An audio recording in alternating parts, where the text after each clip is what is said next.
Hi, and welcome to Text University.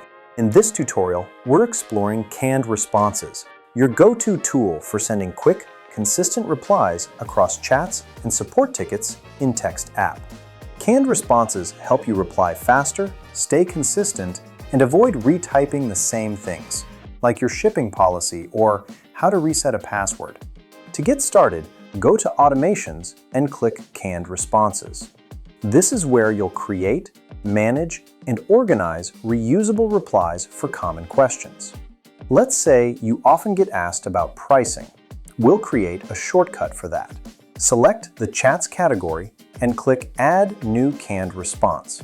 Choose the visibility, private if it's just for you, shared to give access to your team.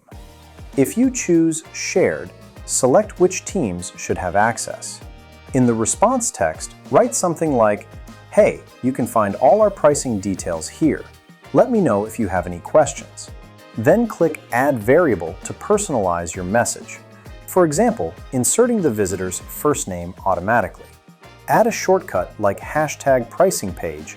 You'll use this during chats to call up the response instantly.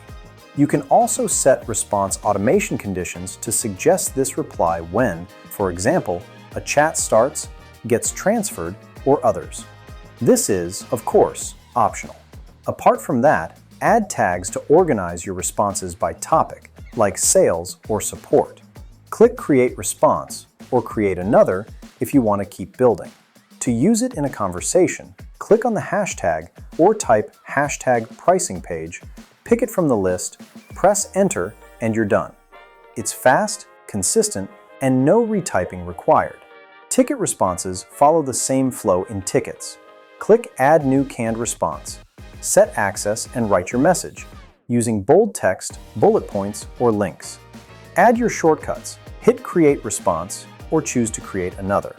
You can easily edit messages or update shortcuts and delete old responses. That's all for canned responses.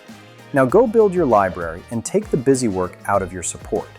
If you have any questions, feel free to go to text.com and start a chat. See you in the next one.